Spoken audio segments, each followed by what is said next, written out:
We're going to switch gears a bit. We're going to go back to the discussion that we have about the future of public K through 12 education. And I'd like to pick up, Gerardo, with you once again, talking about where we should be putting our focus on and talking about the changes in the teacher training. Can we start there?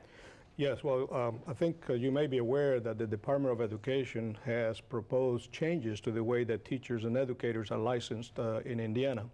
And ostensibly, the reason for these changes is so that teachers have a stronger content preparation than they currently do. So the assumption is that teachers today get a lot of training in pedagogy, but not enough content. The reality is that when we examine the changes, one of the things that it would do, it would be eliminate the secondary education major. That's the major that teachers who want to be teachers of middle school and high school students take.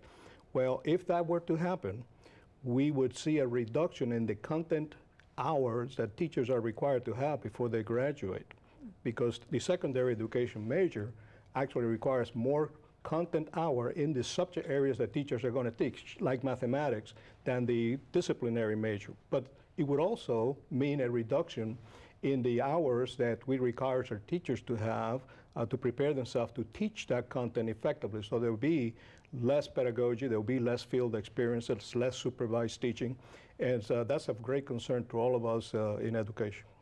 Tim, would you like to comment on this as well? I mean, what do you think that would mean for school systems like Monroe County if this were to happen? Yeah, well, I agree wholeheartedly with Dean Gonzalez, and I know our school board has expressed concerns at every meeting since the announcements were made that there was an intention to change the requirements. The school board has consistently said that they're very concerned about it and will do all they can to oppose it. Okay.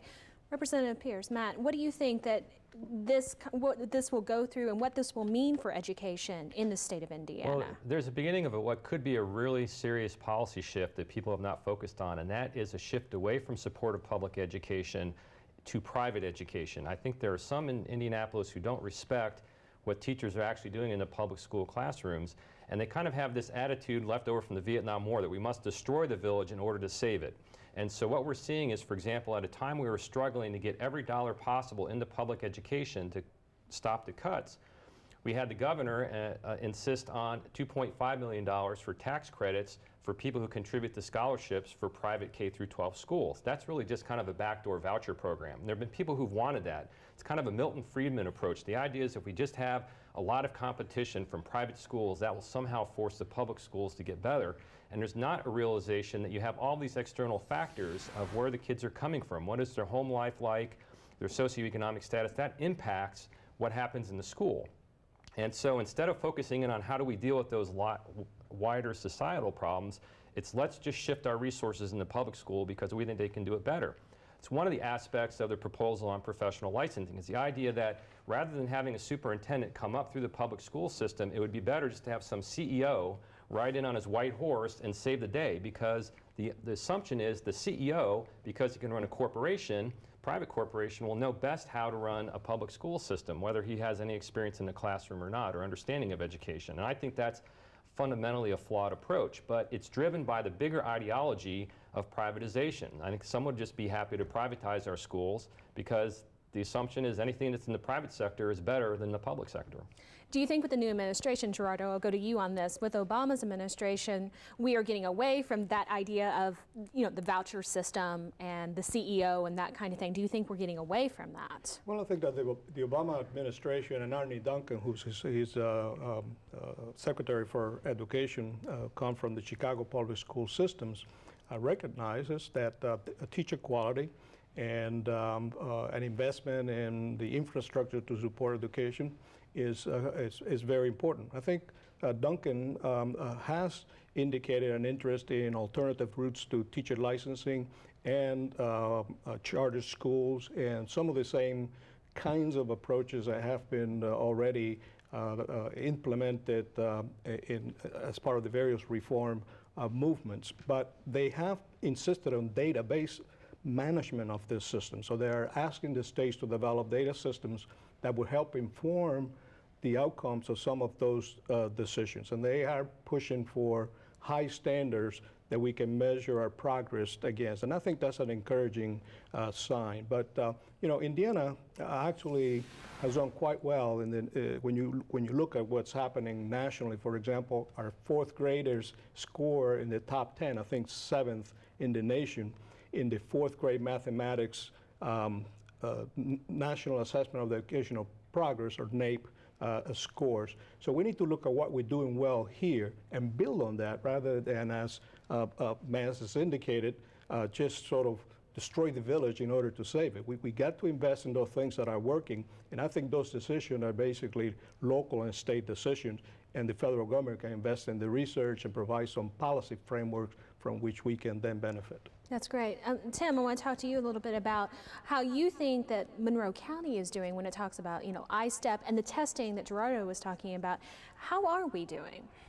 Well, I think we're doing pretty well. I think we realize we've got room for improvement, and certainly Dr. Koopman, our new superintendent of the schools, is committed to continuing to improve in every way we can.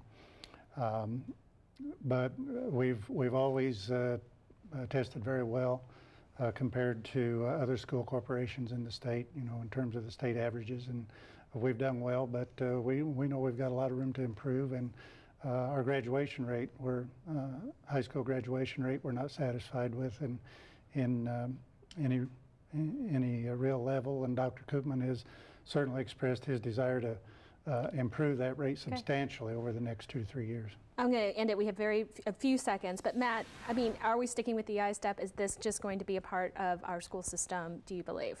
I think it is. The shifting, though, is I think the I-STEP is now going to be more about accountability of teachers and wanting to rate teachers based on the I-STEP, as opposed to finding out what students need for remediation. And that's another big shift. It's kind of all about checking up on the teachers and not so much about finding out what we need to make sure that student's learning. That's good. Gerardo, would you agree as well, or? I do, and I want to say that I think this whole idea of alternative options are very important, as long as we hold ourselves to very high standards. Okay, thank you all so much, and thanks so much for joining us for this edition of In Focus. Of course, our panel experts, I do appreciate it. Stan, thanks for your help tonight as well. And thank you. It was educational. I think we learned that even in the funding formula, even rich schools like Hamilton Southeastern can afford better phones. Well, thanks a lot, Stan. Post your question for next month at infocus@indiana.edu, or if you would like to participate in a blog, leave a comment, or see portions of this show, please visit our website, indianapublicmedia.org/infocus. October is Domestic Violence Awareness Month. We will address several programs the Hoosier State has in place on the next In Focus. Have a great night.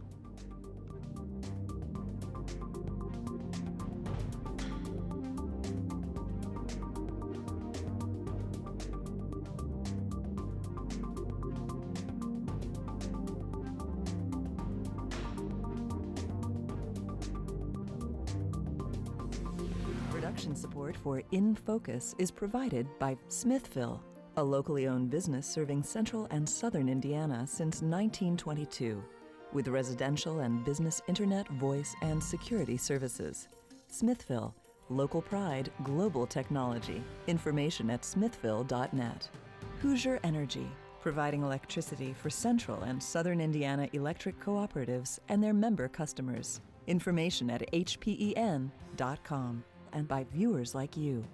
Thank you.